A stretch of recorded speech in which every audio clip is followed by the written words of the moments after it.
Hello, എല്ലാവർക്കും LLP ജംഗ്ഷന്റെ പുതിയൊരു വീഡിയോയിലോട്ട് സ്വാഗതം. മഞ്ജുശ്രീ പ്രേംജിത്ത് എന്നുള്ള എൻ്റെ ഒരു വ്യൂവറുടെ റിക്വസ്റ്റ് പ്രകാരമാണ് ഈ ഒരു വീഡിയോ ഞാൻ ഇവിടെ ചെയ്യുന്നത്. ആർ വേഴ്സസ് ഫോസ്റ്റർ എന്നുള്ള കേസ് ലോനെ കുറിച്ചിട്ടാണ് ഈ വീഡിയോയിൽ നമ്മൾ ഡിസ്കസ് ചെയ്യാൻ പോകുന്നത്. അപ്പം നമുക്ക് വൈകിക്കാൻ്റെ ടോപ്പിക്കിലോട്ട് പോവാം.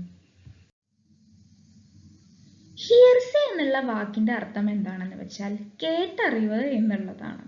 അതായത് ഒരു പെർട്ടിക്കുലർ കാര്യം നമ്മൾ നേരിട്ട് കണ്ടിട്ടില്ല, പക്ഷെ വേറെ കണ്ട ആൾക്കാരൊക്കെ പറഞ്ഞത് വെച്ചിട്ടുള്ള അറിവ് നമുക്കുണ്ട്.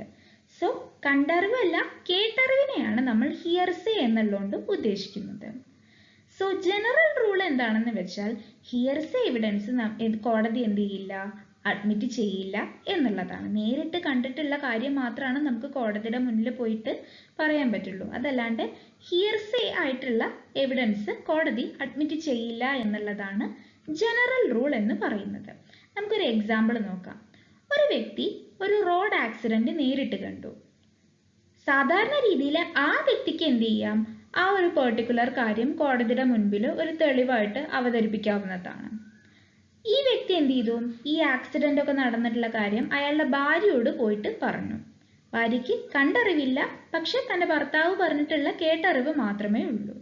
പക്ഷെ ഈ സ്ത്രീ കോടതിയുടെ മുൻപിൽ തെളിവ് അല്ലെങ്കിൽ എവിഡൻസോ അതല്ലെങ്കിൽ എന്തെങ്കിലും പ്രൂഫ് ഇതുമായി ബന്ധപ്പെട്ടിട്ട് പറയുന്ന സമയത്ത് അതിനെ വെറും ഹിയർസേ എവിഡൻസ് ആയിട്ടാണ് കണക്കാക്കുന്നത്. ആൻഡ് അത് ഹിയർസേ എവിഡൻസ് ആയ സ്ഥിതിക്ക് തന്നെ കോടതി എന്ത് ചെയ്യില്ല, അതിന് ആ ഒരു എവിഡൻസിനെ സ്വീകരിക്കില്ല. ഇതാണ് ജനറൽ റൂൾ എന്ന് പറയുന്നത്. സാധാരണ രീതിയിൽ ഹിയർസേ എവിഡൻസ് കോടതി എന്ത് ചെയ്യില്ല, അഡ്മിറ്റ് ചെയ്യില്ല. നമുക്കിനി ഈ റെസ് ജസ്റ്റേന്റെ ടോപ്പിക്കിലോട്ട് വരാം. റെസ് ജസ്റ്റേ എന്ന് പറഞ്ഞാൽ എന്താണെന്ന് എല്ലാവർക്കും അറിയാമെന്ന് ഞാൻ വിചാരിക്കുന്നു. കാരണം നമ്മൾ മുന്നേ ഇതിനെ കുറിച്ചിട്ടുള്ള ഒരു വീഡിയോയിൽ പറഞ്ഞിട്ടുണ്ടായിരുന്നു. സോ റെസ് ജസ്റ്റേ എന്നുള്ള ഒരു കോൺസെപ്റ്റ് എടുക്കുന്ന സമയത്ത് ഹിയർസേ എവിഡൻസ് അവിടെ അഡ്മിസിബിൾ ആണ്. അതായത് ഹിയർസേ എവിഡൻസ് എന്ന് പറയുന്നത് റെസ് ജസ്റ്റേ സന്ദർഭങ്ങളിൽ അഡ്മിറ്റ് ചെയ്യുന്നതാണ്. സോ അതുകൊണ്ട് തന്നെ റെസ് ജസ്റ്റേനെ വെച്ച് നോക്കുന്ന സമയത്ത് നമ്മൾ ഈ ഹിയർസേ എവിഡൻസിന് അവിടെ ഒരു എക്സെപ്ഷൻ കൊടുക്കുന്നുണ്ട്. ഇതാണ് ഒരു ജനറൽ ഇൻട്രോ എന്നുള്ള രീതിയിൽ എനിക്ക് പറയാനുള്ളത്. ഇനി നമുക്ക് ആ കേസിനെ കുറിച്ചിട്ട് നോക്കാം. ഇനി നമുക്ക് ആർ വേഴ്സസ് ഫോസ്റ്ററിനെ കുറിച്ചിട്ട് നോക്കാം. അതായത് ഒരു വ്യക്തി ഒരു സ്പീഡിൽ വരുന്ന ട്രക്ക് ഇടിച്ചിട്ട് മരിക്കുകയാണ് ഈ കേസിൽ ഉണ്ടായിട്ടുണ്ടായിരുന്നത്.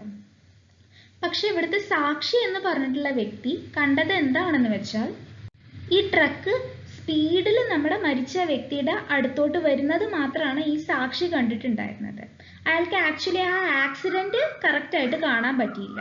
കാരണം എന്താണെന്ന് വെച്ചാൽ അപ്പോഴേക്കും ഓപ്പോസിറ്റ് സൈഡിൽ നിന്ന് വേറൊരു വണ്ടി വന്നിട്ട് അയാളുടെ കാഴ്ചയെ മറച്ചു.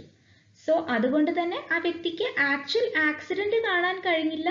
പക്ഷെ ഇയാൾ കണ്ട കാര്യം എന്താണെന്ന് വെച്ചാൽ ആ ട്രക്ക് സ്പീഡിൽ മരിച്ച ആളുടെ അടുത്തോട്ട് വരുന്നതായിരുന്നു.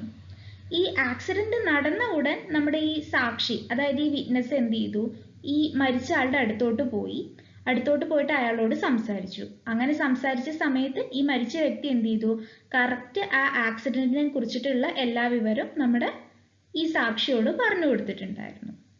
Here the witness was allowed to give evidence of what the deceased said, it being a part of the transaction. So ഈ ഒരു കേസിൽ എന്താണ് ഉണ്ടായിട്ടുള്ളത് എന്ന് വെച്ചാൽ നമ്മുടെ വിറ്റ്നസ് കൊടുത്തിട്ടുള്ള തെളിവ് നമ്മുടെ കോടതി സ്വീകരിച്ചു. കാരണം എന്താണെന്ന് വെച്ചാൽ അതൊരു പാർട്ട് ഓഫ് ദ ട്രാൻസാക്ഷൻ, അതായത് അത് റെസ് ജസ്റ്റേയുടെ ഭാഗമായതുകൊണ്ട് തന്നെ നമ്മുടെ വിറ്റ്നസ് കൊടുത്തിട്ടുള്ള തെളിവ് കോടതി സ്വീകരിച്ചു എന്നാണ് ഇവിടെ പറയുന്നത്.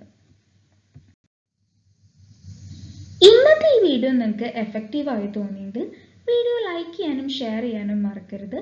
അതുപോലെ ചാനൽ ഇതുവരെ സബ്സ്ക്രൈബ് ചെയ്യാത്തവർ ചാനൽ സബ്സ്ക്രൈബ് ചെയ്യാനും മറക്കരുത്. So, thank you for watching the video.